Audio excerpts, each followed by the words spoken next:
con la intención de que conozcamos un poco más de los gobiernos de izquierda. He realizado una pequeña investigación sobre varios líderes de izquierda a nivel mundial, ya fallecidos y otros todavía en vida, como de Norcorea, como Lenin en Rusia, en la Unión Soviética, en la Alemania de Hitler, los Castros en Venezuela, en Bolivia, en Ecuador y en Argentina, que serían los nuevos de izquierda. Sería un tipo de izquierda más moderna, más nueva. Debido a que me he dado cuenta que todos tienen un mismo patrón, pero un patrón muy interesante que es totalmente planificado y que todos hacen lo mismo en la misma manera, independientemente que haya sido en 1900 a que haya sido ahorita en el 2013-2012. Entonces es muy importante conocer la historia, como dicen, para no repetirla. Similitudes de los gobiernos de izquierda, socialistas, comunistas, marxistas, leninistas, chavistas, catristas, no importa, en su gran mayoría realizan el mismo procedimiento y obtienen los mismos resultados. Sin problema alguno, se puede afirmar que todos los gobiernos que aquí se presentan fueron y son a sistemas de gobierno fracasados, que siempre tienen la misma forma de actuación y que terminan sus mandatos con la destrucción total de los principios y valores de estas sociedades. Incluso pasan a ser dependientes de las más generosas materias primas de esa nación, destruyendo así los aparatos productivos de estos países y obligando al pueblo a ser dependientes del Estado paterno. Finalmente terminan en atrasos que solo dañan al pueblo y que les costarán décadas de reconstrucción social, política, cultural y económica. En la Unión Soviética de Lenin, en aquellos momentos, fue un gran líder de izquierda. No voy a leer en toda la presentación todo lo escrito, simplemente vamos a hacerlo de una manera amena, diciéndoles todo lo que está en rojo, que por cierto es el color que los define a los de gobiernos de izquierda normalmente. En el gobierno de Lenin, como dije, creación de nuevas instituciones. Siempre hay una creación de nuevas instituciones porque hay una nueva ideología que va a entrar en marcha. Entonces hacen todo nuevo para que se olviden del pasado. Nuevo Estado influido por la ideología marxista, eso ya lo conocemos. Restaurar la unidad comunista y empiezan a escuchar los nombres comunismo, socialismo, marxismo. Obligó a las autoridades a realizar importaciones de alimentos cada vez más cuantiosas y más perjudiciales para la economía soviética. Esta es otra característica. Dañan el sistema productivo nacional y empiezan a importar en grandes cantidades. Vladimir Lenin, imposible satisfacer el consumo de la creación de la población, de la creciente población. Lejos de avanzar hacia el comunismo, es decir, hacia la igualdad de clases, como dice el comunismo, en la sociedad soviética se acentuaban las desigualdades, porque una de las normas, de las reglas de estos gobiernos es implantar desigualdades. Divide y vencerás. Esa es una de las normas. A pesar de que en el comunismo se dice igualdad de clases. Inmovilismo del sistema, manifiesto en la escasez, en la escasa renovación de los cargos, de modo que se fue produciendo un progresivo envejecimiento de la clase política. Esto es otra característica del gobierno, de estos tipos de gobierno de izquierda, donde hay solo un grupo que rueda las sillas, cambia hacia diferentes ministerios, por ejemplo, y son el mismo grupo que siempre está mandando. Integrada por unos 2 millones de personas. Ok, esto es otra cosa. Esto es, ellos buscan siempre, y es casi siempre el mismo número, son 2 millones de personas de clase proletaria, de los pobres, aunque proletario no quiere decir pobre, quiere decir que venden su trabajo, puede ser cualquiera de nosotros que vendemos nuestro trabajo, pero normalmente son gente de clase humilde, 2 millones de personas que le dan una estabilidad dentro de ese gobierno para que esas personas lo apoyen. Siempre tienen esa fuerza pública, esa fuerza de la población, del pueblo que los apoye. Entonces ellos le dan a ese grupo una estabilidad o laboral o de comida o de dinero en diferentes opciones. Se fortaleció el papel centralizador del Partido Comunista y se dio una mayor concentración del poder en los altos dirigentes del Estado. Siempre concentración de poder. En el gobierno de Kim Jong-un de Corea del Norte, el cual hace poco, bueno, hace unos años, murió el padre, que también tenía otras décadas gobernando en Corea del Norte. Es un gobierno bien cerrado, hermético, el único en el mundo de esa manera cerrado. Ni siquiera Cuba es tan cerrado como Corea del Norte. Y ellos, cuando empezaron el gobierno, crearon el SPA, que es la Asamblea Popular Suprema. Empezamos a escuchar popular, siempre, popular, Asamblea Popular. En teoría, el poder no está centralizado en el presidente o en el gabinete. El régimen puede ser considerado como un estado de asamblea. Eso es en teoría. Independientemente del título que tenga el presidente, él es el comandante en jefe de facto del país entero en materia política, económica, diplomática, industrial, comercial, social, cultural, artística, de defensa y de seguridad nacional. O sea, en todo. Él manda en absolutamente todos los poderes, independientemente estén creados los poderes, y así se haga ver. Un país que se describe como una república socialista autodependiente. Esa es la descripción que ellos se dan. Una república socialista. El origen socialista del Estado asiático es relativamente reciente, cuando en 1945 pasó a estar controlado por la Unión Soviética. Estamos hablando de 69 años atrás. Una economía de planificación centralizada siempre se centraliza, porque ellos necesitan tener el poder y controlar el poder, ellos, y no las instituciones y no el pueblo, como lo dicen. Todas las empresas pertenecen al Estado. Régimen, eso es en Corea, todas pertenecen al Estado. Normalmente muchas son pertenecientes del Estado en este tipo porque las expropian, porque las estatizan, y hay una parte privada. Eso ahorita en lo nuevo, ahora en lo viejo, como le estoy hablando de Norcorea, las empresas son del Estado. Régimen establecido en Corea del Norte se estructura en torno a un partido único. Es otra de las características que vamos a escuchar. Partido único. Siempre hay un partido único. El Partido de los Trabajadores de Corea. Asamblea Suprema del Pueblo. Reporte de Jordi Pérez Colome sobre Corea del Norte. Este es un reportero español que fue hacia Corea del Norte y se quedó un tiempo allá y hizo una investigación bien interesante. Las granjas son colectivas. Empezamos a escuchar colectivas, empezamos a escuchar tipos de desarrollos que se hacen en grupos. La comida y otros productos básicos están racionados. Empieza la racionalización o el racionamiento, mejor dicho, de los productos. Poca propiedad privada, imágenes de los líderes están por todas partes. Son características que siempre tienen los partidos de izquierda, los gobiernos de izquierda. La propaganda es arrolladora. Un presunto héroe en la lucha contra el opresor extranjero.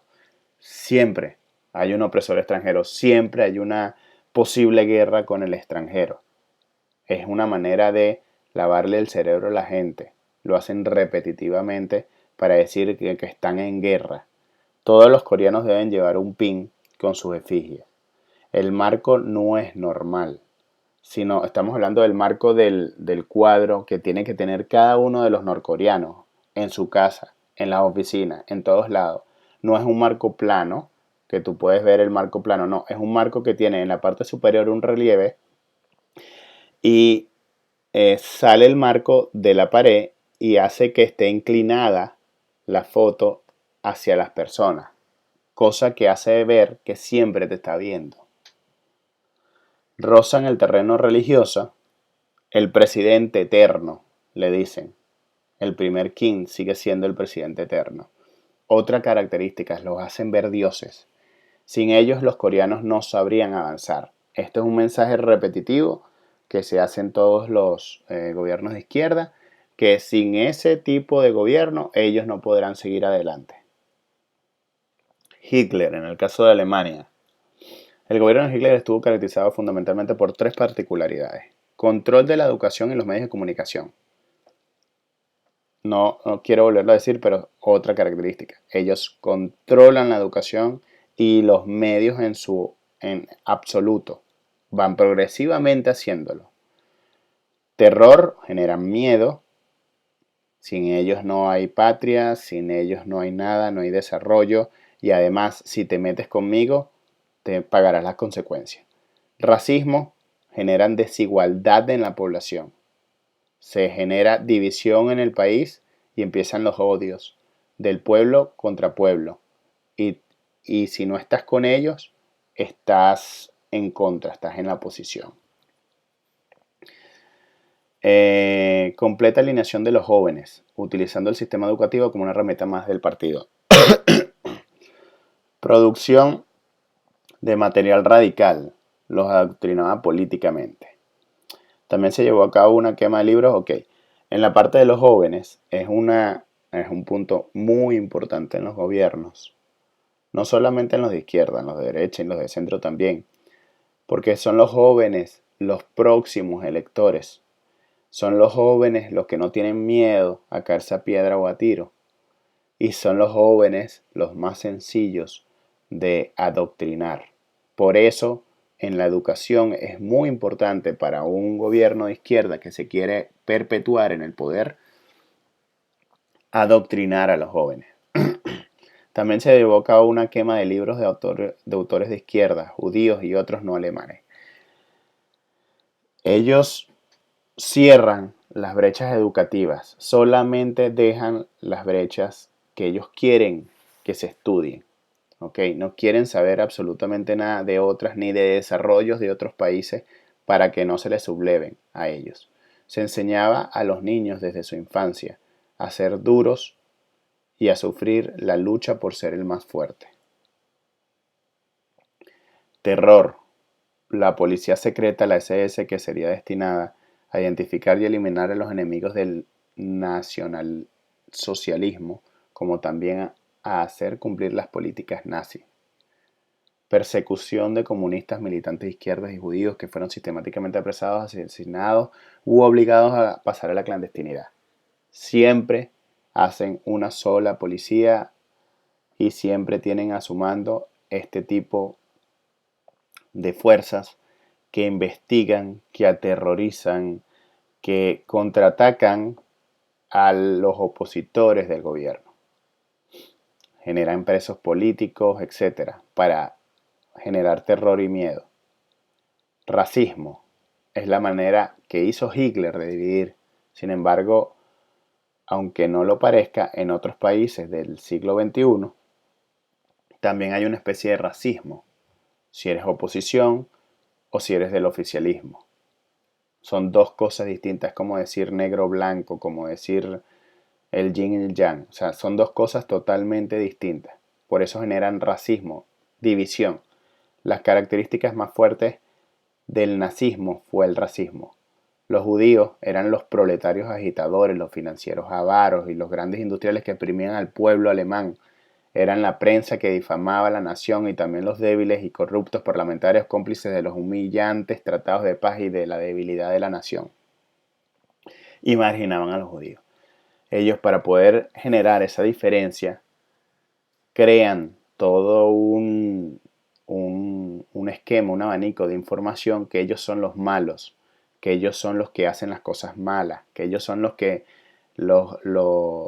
que asesinan, los que matan, los que difaman, son los corruptos, generan toda una matriz que la hacen repetitivamente, muy repetitivamente, y generan división en el gobierno por los que son afectos al oficialismo y los que no lo son el otro lado, ¿ok?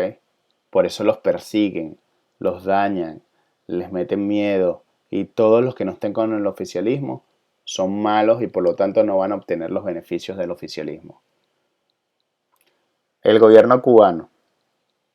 Proceso electoral es parte del propio sistema político. Se apropian del sistema electoral. Partido revolucionario. Revolucionario es una palabra que siempre se va a escuchar en estos partidos.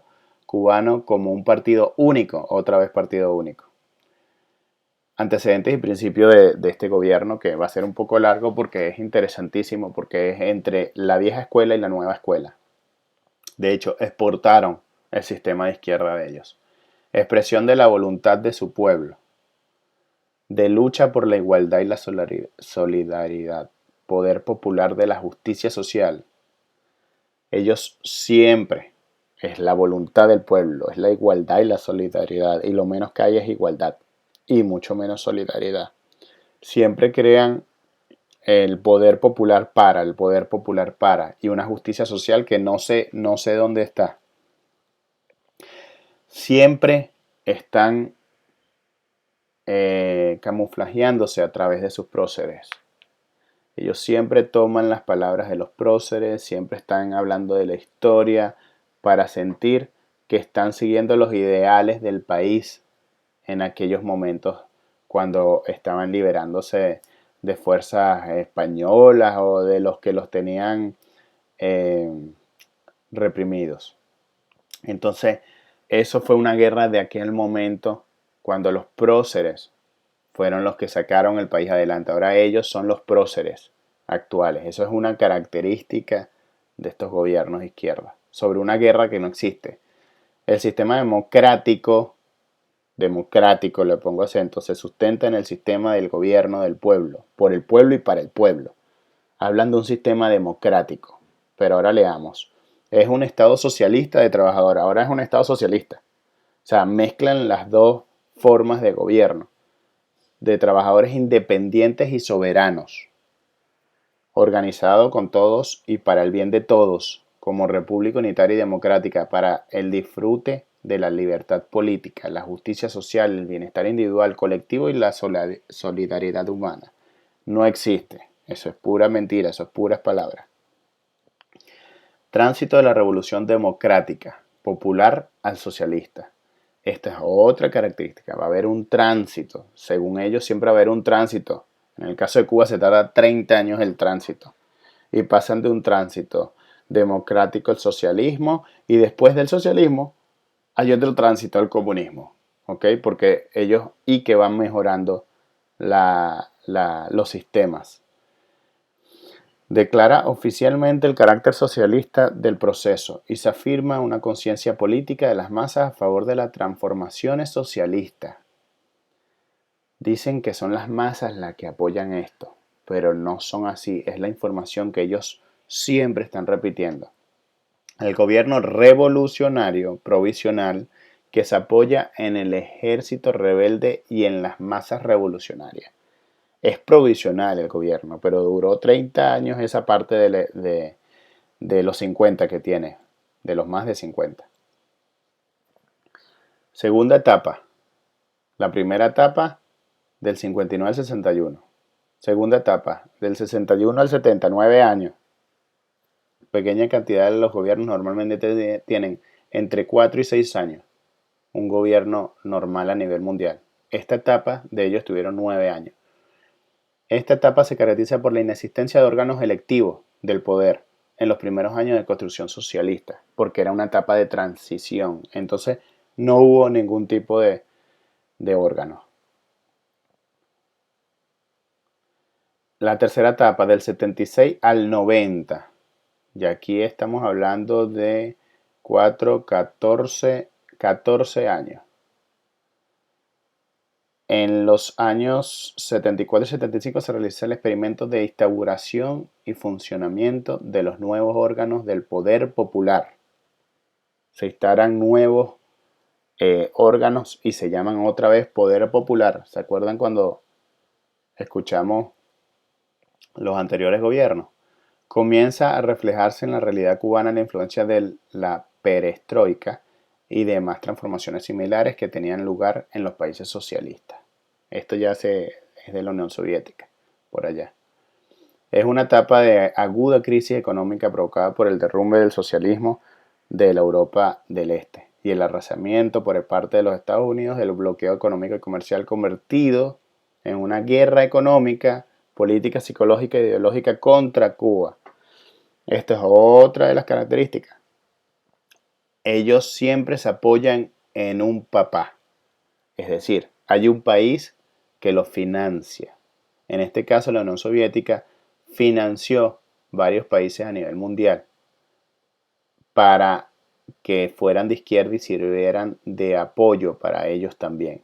Entonces ellos estaban pegados a Rusia en esos momentos para sobrevivir. Al caer la Unión Soviética y el bloqueo de los Estados Unidos, generan la idea de que hay una guerra económica y de todo índole contra Cuba, cuando Cuba tenía misiles y cantidad de cosas que hacían ver de que eran un peligro para los Estados Unidos y para cualquier otro país que no fuera de izquierda.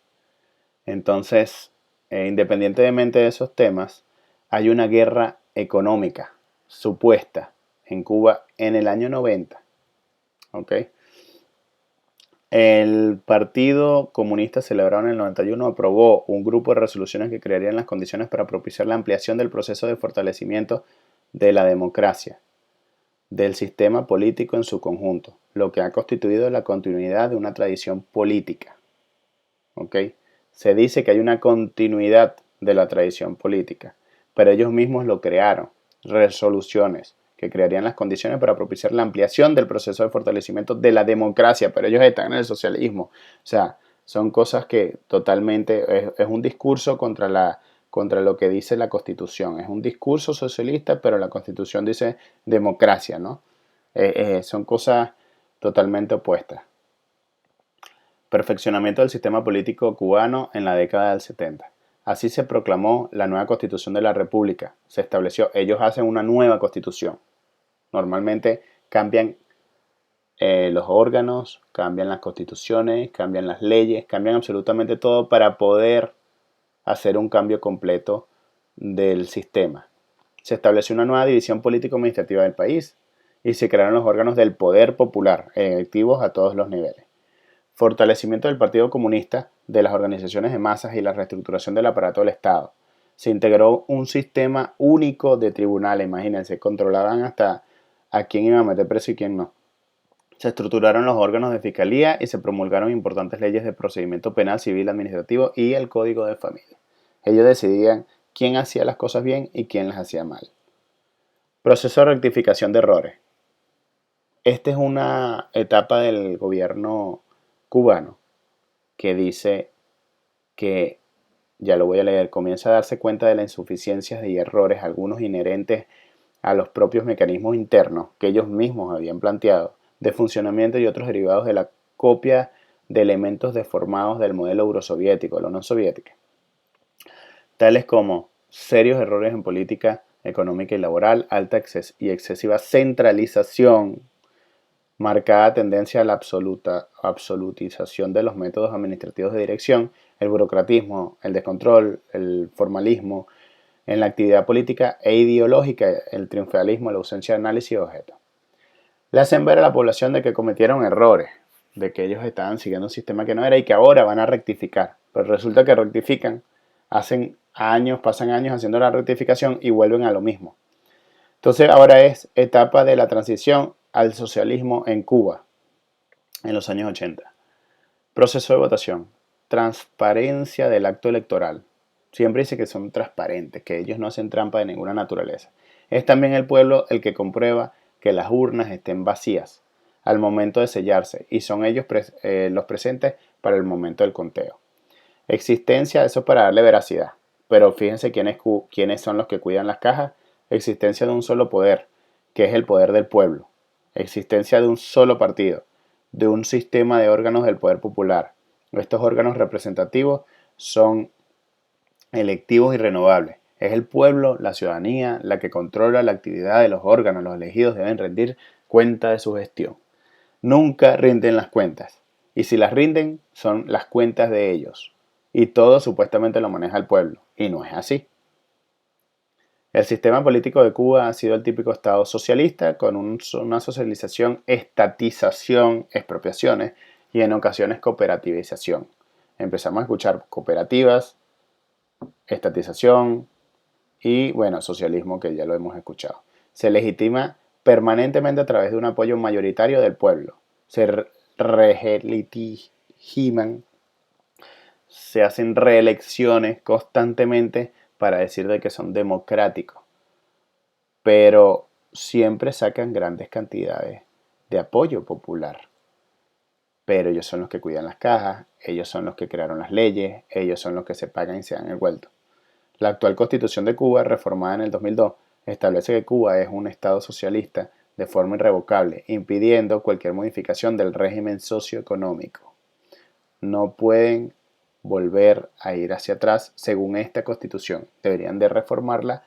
Si quieren cambiar el socialismo, tienen que reformar la Constitución nuevamente, porque dice irrevocable.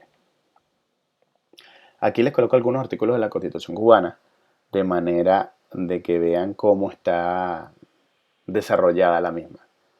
Martiano y marxista-leninista.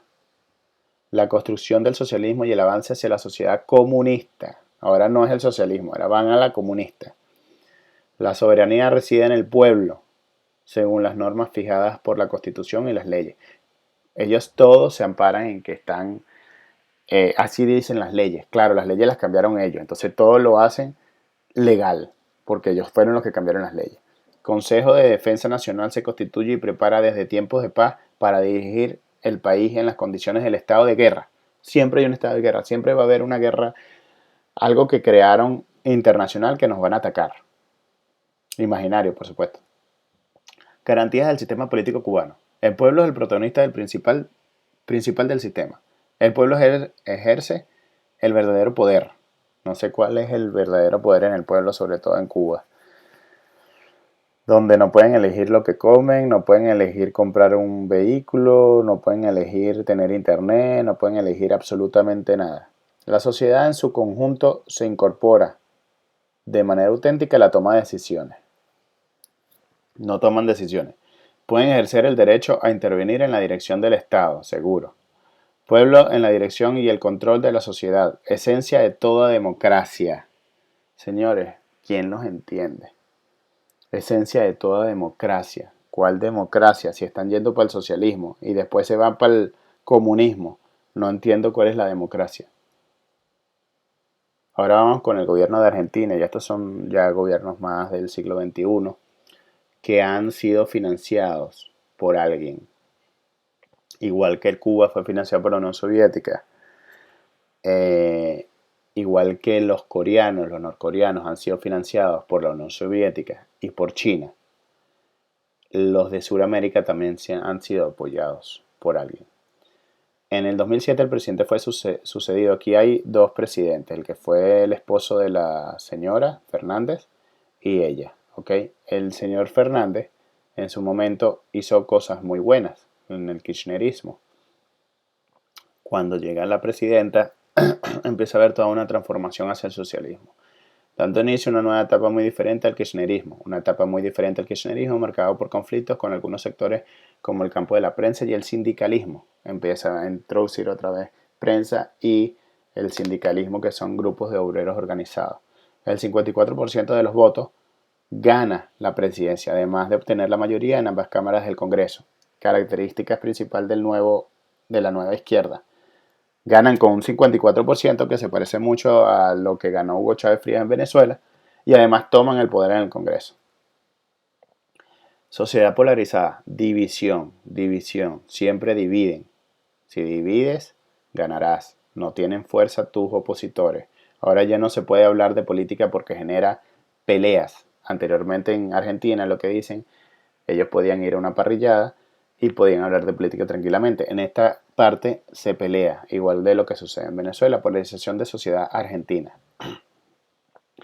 Estilo confrontativo y arrogante que, lejos de invitar al diálogo, alimenta la división. Esa es la característica de la presidenta, del presidente, que es mujer. En cambio, sus seguidores admiran su personalidad combativa y siguen sus discursos con adoración. Adoración, religión, la parte de adoración a un Dios, y aman que ella sea confrontativa y arrogante, lo cual genera la división del país. Movilizaciones masivas que llevaron a cientos de miles de anti-kirchneristas a protestar contra su gobierno. Guerra con los medios. El grupo Clarín es un grupo gigantesco en Argentina.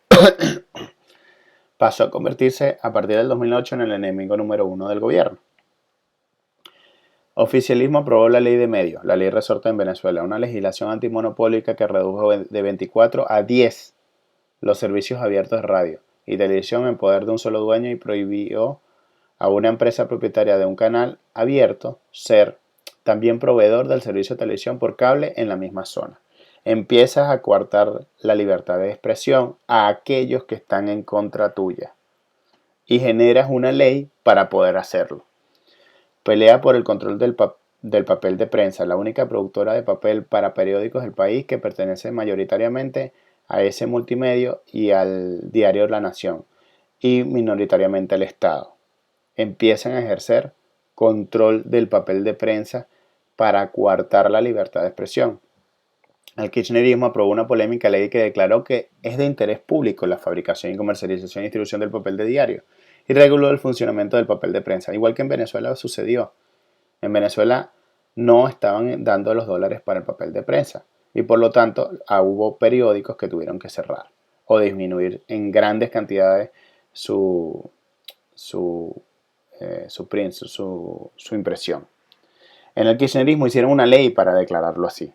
O sea, ellos se pagan y se dan el vuelto. El oficialismo también presentó un proyecto de ley para expropiar parte de las empresas y convertir al Estado en el principal accionista, iniciativa que será debatida en el Congreso. Eso ya pasó.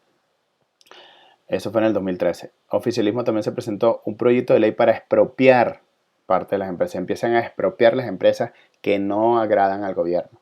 El gobierno ha sido acusado de cooptar varios medios a través de empresas amigos. Según sus detractores, el kirchnerismo actualmente controla directamente o indirectamente el 80% de los medios. Utilizan a amigos con dinero quién sabe de dónde para que compren las empresas de medios y las controlen y se hagan positivas hacia el gobierno. Ellos controlan la mayoría de los medios hasta que llegan a un 100% a la larga. Eso ahorita que están en un 80%. El próximo año será mayor. Su uso arbitrario de la publicidad oficial. Ellos utilizan repetidamente un mensaje y por eso hacen cadenas de radio y televisión. Por eso controlan los medios para repetir el mismo mensaje. Eso se llama adoctrinamiento. Crítica se asentó en el 2013 con una prohibición a supermercados de publicar avisos en diarios de la capital. Los anuncios casi semanales por cadena nacional y la comunicación directa a través de la red social Twitter. Ellos hacen anuncios en cadenas nacionales. ¿Okay? Fíjense por qué. Fernández dijo que esto es necesario porque los medios distorsionan sus palabras. Ellos dan una excusa y empiezan a irrespetar la cantidad de anuncios que hacen vía televisión, que saben que es un medio masivo, como el internet y la televisión actualmente a nivel mundial. Y aquí lo hacen semanales. En Venezuela lo hacían diario. Aprobó por ley el matrimonio. Ok, empiezan los derechos. Aprobó por ley el matrimonio igualitario, ley de identidad de género, de derechos de la mujer, por la violencia, regularizar la situación de más de 1 millón de empleados domésticas, la mayoría de quienes trabajan de manera informal. Ellos en momentos de elecciones empiezan a aprobar derechos a grupos, o empiezan a darle visas, o empiezan a darle residencia, la nacionalidad, a pequeños grupos que los pueden ayudar a ganar elecciones. Inflación. Últimos 10 años fue el aumento de la inflación y las acusaciones de que el gobierno falsea las estadísticas sobre este tema. Todos los gobiernos de izquierda no dan estadísticas y si alguna empresa privada las da, no las dan como verdaderas. Coloca a Argentina entre los países con mayores alzas de precios del mundo, en la realidad. Nunca fue reconocido de manera oficial. Las cifras oficiales de inflación se mantuvieron en promedio por debajo del 10%, mientras que las estadísticas reconocidas por las consultoras, las provincias y la oposición promediaron el 24%. Ellos no dan la realidad de lo que está pasando en el país. Si ellos dicen el 10%, quién sabe si es el doble o más. Igual pasa en Venezuela. Las encuestas revelan que el alza de precios es una de las mayores preocupaciones de los argentinos. Por cierto, lo de los indicadores es para que no digan, no puedan decir de que están haciendo un mal gobierno. Y son las estadísticas que se quedan el resto de la vida en la historia. Entonces, al sacar las cuentas, no te da que fue un mal gobierno por la inflación, que no hubo tanta inflación, etcétera, etcétera, etcétera, a menos que se te escape las manos como ya está sucediendo. Las encuestas revelan que el alza de los precios es una de las mayores preocupaciones de los argentinos, alegando que el modelo económico kirchnerista es de crecimiento y no de metas de inflación. El gobierno dice que, claro, como no le conviene el indicador de inflación, entonces ellos no están viendo el indicador de inflación, sino el de crecimiento. El de crecimiento es muy sencillo y ya les voy a explicar por qué. Según el gobierno, la inflación es consecuencia de la especulación de muchos comerciantes que suben sus precios injustificadamente y es fomentada por la difusión de estadísticas falsas. O sea, una guerra económica por los comerciantes. Empezó el gobierno a multar con cifras de hasta 120.000 pesos a las consultoras privadas y públicas que daban datos. Pues eran datos errados para el gobierno. El gobierno adoptó una política de intervención estatal para controlar los precios y en 2013 ordenó a los supermercados y a las petroleras congelar el valor de los productos. Característica del siglo XXI, control de precios, porque supuestamente hay una guerra económica contra ellos. Más empleo y menos pobreza. Aquí están mezclando dos gobiernos, el primero del esposo de la Fernández y de la Fernández. Según los datos oficiales, aunque organismos privados aseguran que si uno contempla la inflación no reconocida por las autoridades, la cifra actual de pobres supera el 20. Según ellos, las cifras de 6,5, o sea que han sido totalmente un éxito. Bajar el 54% de la población que vivía debajo de la línea de la pobreza, ellos llegaron a 6,5, pero en la realidad están en 20%. Favorecido por una economía pujante gracias a los altos precios de las materias primas. Esta es una característica. Han tenido la grandiosa suerte estos gobiernos de poderse mantener por el usufructo de las materias primas. Como las materias primas lo que hay que hacer es solamente sacarlas, extraerlas del subsuelo, lo más sencillo es venderlas. No hay que hacer mucho trabajo para ello y venden las riquezas del país y no se preparan para la austeridad. El gobierno incrementó el salario mínimo a más de 1.300%, aumentó en casi un 1.700% su presupuesto para los planes sociales y creación de cooperativas, llevando a los los críticos a denunciar una política clientelista. Okay. Esta es característica de que aumentan en grandes cantidades el salario mínimo para que no se levante el pueblo, así de sencillo, porque la inflación es tan brutal que empiezan a perder el poder adquisitivo. Aumentan las ayudas a los planes sociales, las misiones, por ejemplo, y crean cooperativas y obviamente denuncian de que hay clientelistas, de que se están haciendo clientelistas. Claro, al financiar al pueblo, los ayudan con el salario mínimo y la propina que les dan, las bolsas de comida que le dan, a que no desesperen y no caigan en saqueos ni este tipo de cosas. Y se jactan de decir de que han aumentado en grandes porcentajes el salario mínimo, cuando si tú hicieras un buen gobierno no necesitas estar aumentando el salario mínimo, o por lo menos en esas proporciones, porque un gobierno normal tiene un 3, un 4, un 5, un 6% de inflación. Pero estos gobiernos tienen 30, 40, 80% de inflación y obviamente tienen que aumentar los salarios mínimos. Eso es lo que no dicen. El gobierno anunció una moratoria provisional que permitió que unos 2,5 millones de jubilados reciban una pensión a pesar de no haber hecho todos los aportes correspondientes. Pequeños grupos rechazados, por qué no decirlo, del país son beneficiados. Y eso está muy bien, solamente que lo hacen por años electorales. Y cabe destacar de que estos gobiernos llegan al poder porque los gobiernos anteriores, que no son de izquierda, han dañado todo, han dañado a las clases más desfavorecidas. Y estas clases son las que colocan a estos gobiernos de izquierda teniendo una esperanza en ellos. Y lo peor es que lo que hacen es destruirlos aún más. a las clases bajas y las clases medias de los países. El gobierno también aumentó en más de 1.400% la jubilación mínima que cobran cerca del 75% de los retirados. El campo, en el caso de ellos, porque ellos producen soya, es como el petróleo en Venezuela. Cristina Fernández, a poco de asumir, aumentó los aranceles de la exportación de soja. Las protestas de los productores agropecuarios, que se extendieron por meses y paralizaron al país, fueron acompañadas por un vasto sector de la población, y las movilizaciones contra el gobierno marcaron el comienzo de una serie de cacerolazos que en años posteriores serían más masivos, aglutinando a los diversos opositores al kirchnerismo. Empiezan a aglutinarse los opositores y empiezan a hacer cacerolazos, que es una manera de protesta. Los precios récord que alcanzaron los commodities agrarios, en particular la soja, permitieron al gobierno triplicar las reservas en dólares del Banco Central y ayudó a cuadruplicar el Producto Interno Bruto del 2003 al 2013. 10 años. Aquí les voy a explicar algo que les dije que les iba a explicar, que es más fácil el crecimiento del desarrollo, el producto, porque la fórmula del PIB tiene dentro de ella lo que es gasto público.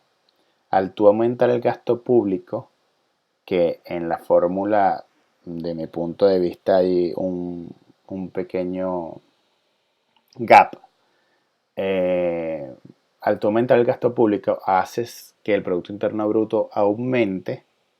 Si lo haces obviamente mayor que las otras variables, haces que el Producto Interno Bruto aumente, y eso hace que haya un crecimiento económico. Pero es mentira, no es un crecimiento de inversión, no es un crecimiento que se pueda aguantar, sostener. Es un crecimiento a base de toma plata, toma plata, toma plata, toma plata y anda a gastártela. No es un crecimiento productivo. Esto los ayudó a ellos a decir que estaban creciendo porque aumentaron los commodities. Como en Venezuela tuvimos el petróleo 100 y ellos lo que hicieron fue hacer gasto público, darle el tapaboca a la gente, y aumentaron el PIB. Y ellos se jactan de decir que crecieron con el Producto Interno Bruto. Cuando el petróleo cae o cuando el commodity cae es cuando se ven en grandes problemas, porque ya no tienen cómo gastar y entran en déficit. Y entonces empiezan a bloquearse, se autobloquean. Las restricciones a las exportaciones de carne que aplicó el gobierno a partir del 2006, con la intención de mantener bajos los precios domésticos, agudizaron la crisis en el sector y provocaron una caída de más del 75% en el comercio de esta carne. Empiezan a autobloquearse porque ven que los precios empiezan a aumentar y se les va de las manos el gasto. Entonces, el gasto que ellos tienen lo tratan de aplanar con bloqueo de precios y control de precios, de manera de que ellos no tengan que hacer mayores aumentos en salarios mínimos, en tapaboca para la gente. Tapaboca quiero decir compra de comida a precios absurdos, a precios muy económicos para el pueblo, importaciones, empiezan a aumentar las importaciones, etcétera, etcétera, etcétera, porque tienen que subsidiar a la población. Eso es lo que sucede. Entonces ellos aquí hicieron restricciones de la exportación de carne y, por supuesto, empezó a escasear la carne. La presidenta ordenó la expropiación de la principal sede de la Sociedad Rural Argentina para echarle la culpa a alguien. Política exterior. Los 10 años de gobierno del kirchnerismo llevaron a un vuelco importante a la política exterior de Argentina, que se alejó de Washington, que es el enemigo, y se acercó al resto de América Latina, sobre todo a Venezuela, a Hugo Chávez y a Brasil, que son su principal socio comercial. ¿Okay? Son los que financian a Argentina. ¿Okay? De alguna manera, el presidente de Venezuela financió a Argentina, financió a Bolivia, financió a Ecuador y a otros países del mundo para poder seguir adelante con el plan de izquierda. Lo financian. ¿Por qué los digo que lo financian? Porque no es la misma reciprocidad con el país, con Venezuela. Aunque ellos digan lo contrario, que están recibiendo este papel por el petróleo que le están dando, no es la misma reciprocidad, no es el mismo valor. La alianza con Caracas se fundamentó en la necesidad del gobierno de obtener fondos para el país ante la imposibilidad de acceder al mercado de capitales tras el default de la deuda en el 2001. El aumento, ellos buscaron su papá. Su papá fue Venezuela en ese momento, como Norcorea con la Unión Soviética, como Cuba con la Unión Soviética. El aumento de las exportaciones de soja amplió los vínculos del país con China. China se aprovecha de los países que caen en este tipo de juegos de la izquierda y chupan todo lo que pueden chupar a bajos precios, a futuro, y hacen todos los negocios que pueden hacer. Y financian momentáneamente a un gobierno que les puede pagar hasta que no los pueden financiar más porque simplemente no les es negocio a China, como caso Venezuela. Mientras que la decisión de expropiar Aerolíneas Argentinas en 2008 y la petrolera Repsol en 2012 causó tensión con España, el principal socio comercial europeo y aliado histórico del país. Los aliados históricos empiezan a perderse y empiezan a cambiar sus aliados por aquellos de izquierda.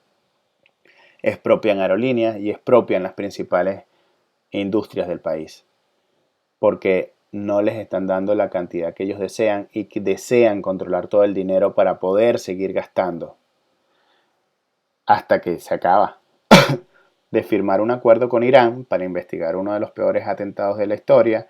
Ok, esto lo que tiene que ver es que empiezan a dañar otra vez a los judíos. El tratado fue duramente criticado por las principales asociaciones judías del país que hasta en ese momento habían respaldado al gobierno. Los judíos siguen siendo atacados, pues, de alguna manera. No quiero entrar en detalles religiosos. Juventud politizada. Gran parte de la militancia kirchnerista está compuesta por grupos juveniles y la agrupación más influyente dentro del partido del gobierno es la Cámpora. Son grupos juveniles. ¿Se acuerdan? Hitler, Lenin, grupos juveniles. Fernández nombró a varios miembros de esta agrupación juvenil en puestos claves, como la presidencia de la reestatización de Aerolíneas Argentinas o el viceministerio de Economía, algo que generó críticas de los detractores.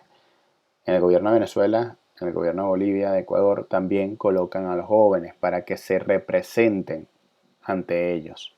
La juventud es muy importante en estos gobiernos de izquierda. La Cámpora fue acusada de infiltrarse en las escuelas con la intención de adoctrinar a los más chicos. Adoctrinamiento. También el Congreso se llenó de figuras jóvenes en la última década. El oficialismo impulsó una ley para habilitar el sufragio voluntario a partir de los 16 años. En Cuba también es a partir de los 16 años. Porque esto les da, en caso argentino, 4.2% de electores totales. Que ellos sienten que van a tener el apoyo completo a partir de los 16 años porque, bueno, son grupos de jóvenes que todavía no están formados completamente, son fáciles de adoctrinar, etcétera, etcétera, etcétera. Así los jóvenes podrían jugar un papel importante en los próximos comicios legislativos. La deuda. El uso de reservas para el pago de la deuda generó mucha controversia en el país y llevó en el 2010 a la remoción del presidente del Banco Central. 2 años más tarde, el oficialismo reformó la legislación del Banco Central para permitir el pago de la deuda externa con reservas, un cambio que eliminó la autonomía de ese organismo. Eliminan las autonomías de los bancos centrales y reforman porque necesitan hacerlo legal. Primero necesitan, no lo pueden cumplir, hacen las reformas legales y lo usan después, como les da la gana. El uso de esos fondos para cancelar el pasivo del país, sumado a una caída del superávit comercial, producto de una mayor importación de combustible, empiezan a pistonear, hizo que las reservas de Argentina cayeran en 2013 a su punto más bajo de los últimos 6 años, lo que llevó al gobierno a imponer fuertes restricciones al dólar. Por supuesto, se empieza a dar cuenta la empresa privada de que el dólar, de que la moneda no vale nada y se empiezan a ir a una moneda más fuerte, más dura. Empiezan a caer sus reservas internacionales porque tienen que cumplir con subsidiar al pueblo con más comida, más combustible, no pueden aumentar los precios y empiezan a caer sus reservas internacionales. Algunos economistas afirman que Argentina no puede tomar nueva deuda para hacer frente a los compromisos internacionales porque tienen una tasa de riesgo país demasiado alto. Obviamente las evaluadoras empiezan a ver a Argentina, Venezuela y a otros países como de alto riesgo de inversión, por lo tanto las tasas son muy altas para poder pedir un préstamo. Por ende, por ejemplo, Venezuela, al endeudarse al nivel exterior, tiene las tasas más altas de bonos venezolanos son las venezolanas, porque su riesgo país es demasiado alto. Por eso para endeudarse cuesta mucho dinero. Algunos economistas afirman que Argentina no puede tomar nueva deuda. Ok, Cristina Fernández aseguró que los mercados financieros castigan al país por su política económica. Hay una guerra económica. Los castigan, no pueden pedir prestado. Claro, si no tienes con qué pagar después, ¿quién te va a prestar dinero? El dólar. Habituados a una economía que cíclicamente está en crisis, muchos argentinos se acostumbraron en las últimas décadas a ahorrar en dólares, moneda dura. El país se hizo cada vez más dependiente de las importaciones. Destruyen el sistema productivo del país para que dependan solamente del Estado. El Estado es el único padre que les da comida, el único. Sin mí no puedes sobrevivir. Si bien Argentina había tenido un sostenido crecimiento económico en el 2003 al 2007, por supuesto, por el aumento de los commodities de soja, con un aumento del PBI de casi un 9% en promedio, aumento del PIB, como les dije, es por el gasto público. La situación empezó a cambiar a partir del 2008. Entre el año 2012 y el crecimiento se redujo 2.6% en promedio. El gobierno atribuyó la caída a la situación económica mundial. Alguien tiene la culpa, pero no ellos. En 2007, el gobierno aumentó fuertemente el gasto público, según sus críticos, con motivos del año electoral, y desde entonces se mantuvo alto, generando el déficit fiscal, característica de todo gobierno de izquierda. Un déficit fiscal porque tienen que subsidiar y tienen que ganar las elecciones. El peso se apreció, el peso argentino, reduciendo la competitividad del país y llevando a una fuga de capitales, obviamente. Opuesto a devaluar, porque no devalúan, porque no quieren aceptar de que lo están haciendo mal. Opuesto a devaluar, que por cierto, la devaluación no es una medida tapahuecos, es una medida curita, es una medida que se toma para darle respiro a un país, para fortalecer un sistema productivo. Si tú devalúas y no fortaleces el sistema productivo de un país, tarde o temprano tendrás que volver a devaluar para poder volver a respirar. Entonces, si tú devalúas y no utilizas esa herramienta para poder hacer el sistema productivo y después hacer una moneda fuerte, no estás haciendo absolutamente nada. Entonces, el peso se apreció reduciendo la competitividad del país. Opuestos a devaluar, el gobierno buscó contrarrestar el fenómeno aplicando una serie de medidas y restricciones que causaron gran descontento social, por supuesto.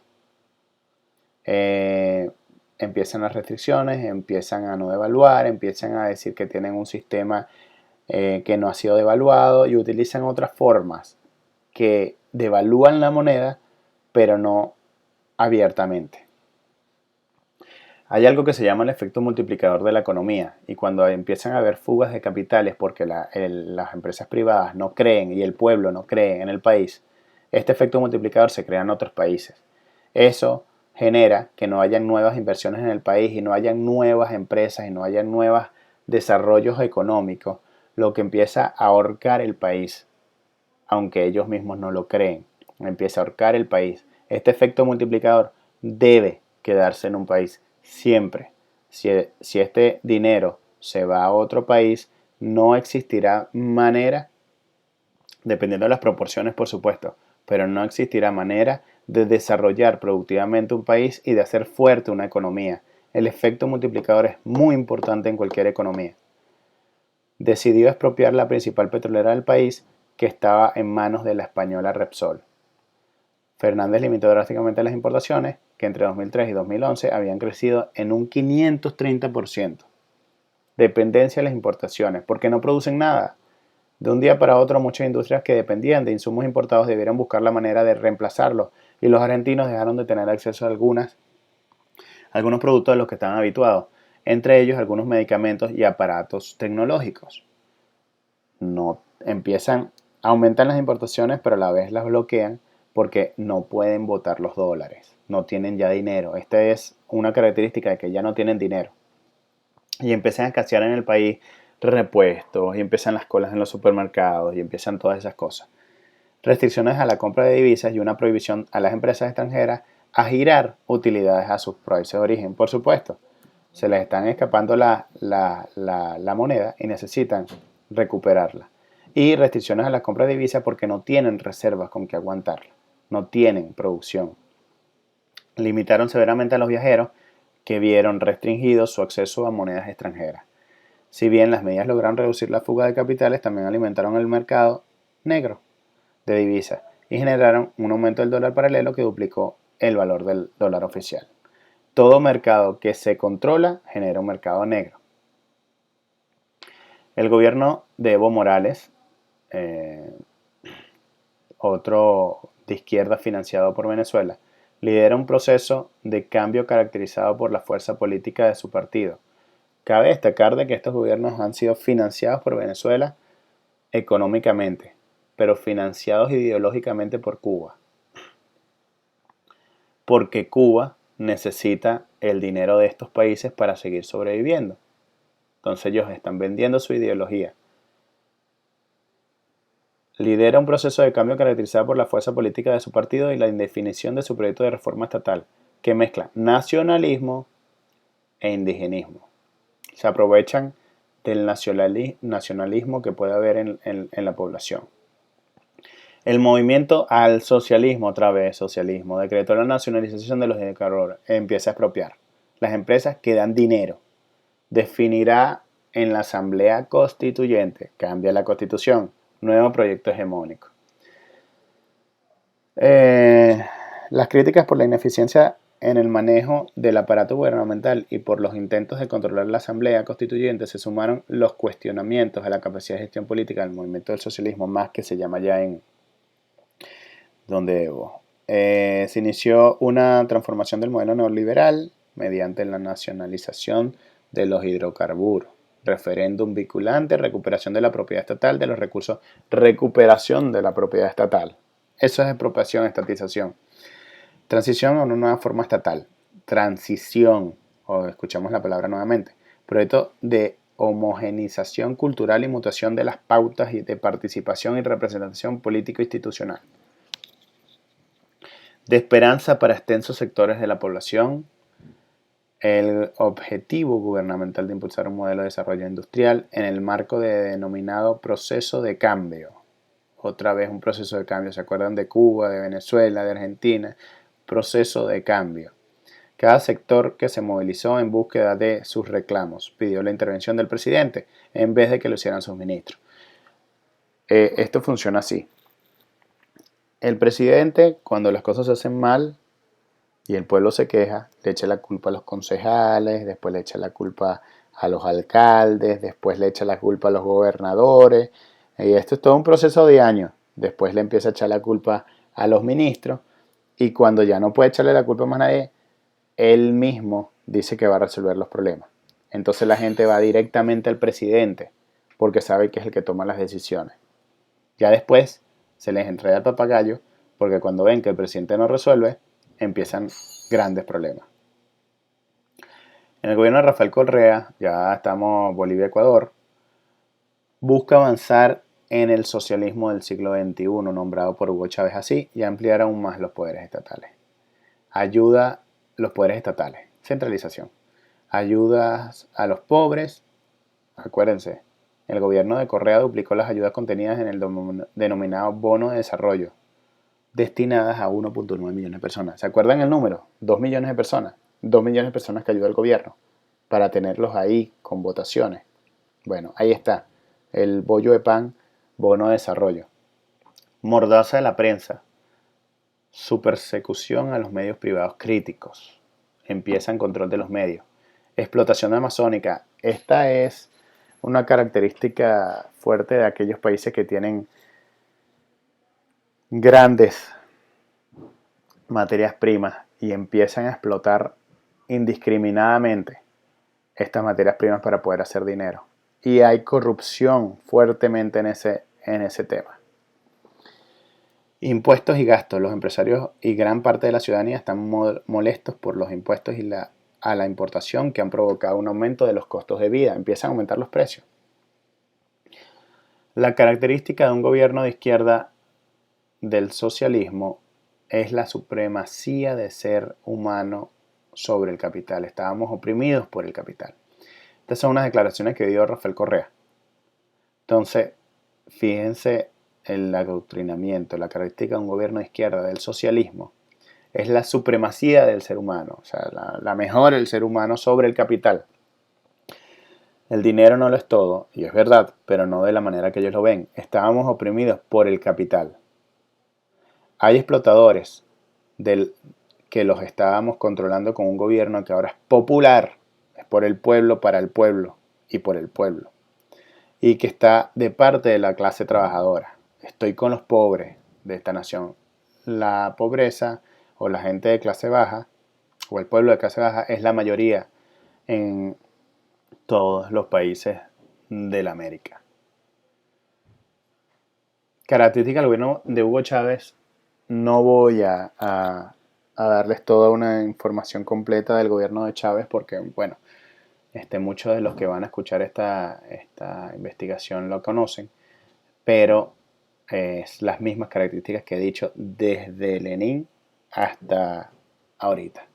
Reformas a la Constitución, centralización de los poderes, control de todos los poderes, discurso socialismo, patria para el pueblo, por el pueblo, creación de un partido único, que es el PSUV, control de los medios de comunicación, expropiaciones, imágenes de líder por todas partes, propagandas del gobierno en cada rincón, existe un enemigo imaginario extranjero, creación de nuevas instituciones, burocracia y más burocracia, división político de la social del país, el mismo grupo político se reparte siempre todos los puestos de poder, el rojo es el color que representa al gobierno, mensajes son los próceres, siempre tocan a los próceres, justicia social, amor, poder popular para el pueblo y por el pueblo, la guerra económica, creación de una única fuerza policial que ayuda a tomar el control de la nación, tiene presos políticos para escarmentar a los demás líderes opositores, cierre de medios, creación de nuevos y compra de los existentes, expropiaciones, estatizaciones, control de cambio, control de importaciones, control de precios, control de medios, etc. Ese es el gobierno